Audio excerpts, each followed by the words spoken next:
মিজানুর রহমান আজহারি খালি বলেছে যে একদল খায়া গেছে আর একদল খাওয়া। আপনারা বলেন তো কোন দলের নাম কথা, কিন্তু একদল খেপে গেছে। আপনাকে নান্দাইল দিঘি আগে একদল খায়া গেছে, এখন আর একদল খাওয়ার জন্য রেডি আছে। কথা কন না কেন?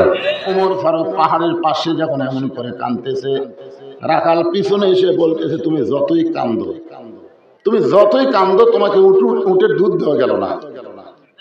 ওমর ফারুক বলে রাখাল ভাই, উটের দুধের কোনো দরকার আমার নেই, আমি শুধু তোমার কাছে জানতে চাই তুমি না দেখা আল্লাহকে কলিজার মধ্যে জায়গা দিয়া তুমি যে আল্লাহর কোরআন অনুযায়ী চলতেছো, এর বিনিময়ে তোমার চাহিদা কি?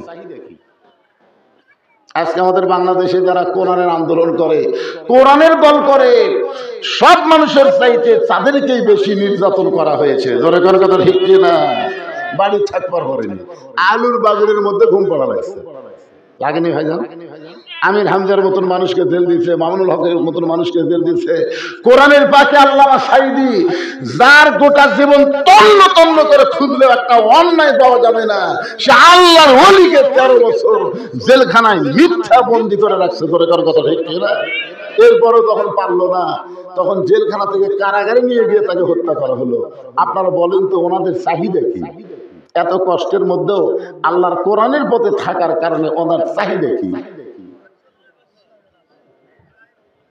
ওনাকের চাহিদা না রে, আমি কার চাহিদা? কোন 41 হযরত ওমর রাখালকে বলে রাখাল, না দেখো আল্লাহকে কলিজার মধ্যে জায়গা দিয়ে তুমি যে আল্লাহর কোরআন অনুযায়ী চলতেছো, এর বিনিময়ে তোমার চাহিদা কি? তোমার তো ভালো কোনো বাড়ি নাই, ভালো কোনো খাওয়াও নাই, ভালো কোনো চাকরি নাই, এ রোদে পুড়ে পুড়ে উর্দুম্বা চড়াও, এরপরেও তুমি আল্লাহর কোরআন অনুযায়ী চলো, এর বিনিময়ে তোমার চাহিদা কি?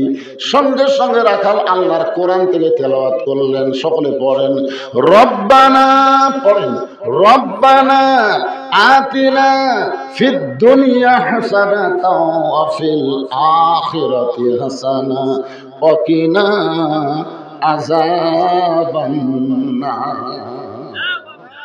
ওমর ফারুক বললেন রাখাল, আমি তোমার চাহিদার কথা শুনতে চাইলাম আর তুমি আল্লাহর কোরআন শুনালে। রাখাল বলে তুমি আসলেই মূর্খ। আরে আয়াতের মধ্যে আমি দুটা চাহিদার কথা কইছি, একটা হলো আতিনা ফিদ দুনিয়া হাসানা, আর একটা হলো ফিল আখিরাতি হাসানা।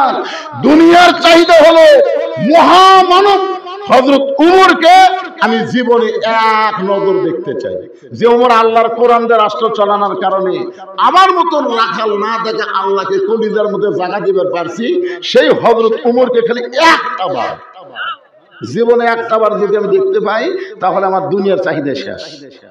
আমার 2 নম্বর চাহিদা হলো আমি রাখাল যখন মরে যাব, প্রথম রাখালকে আল্লাহ যেন জান্নাত দেয়।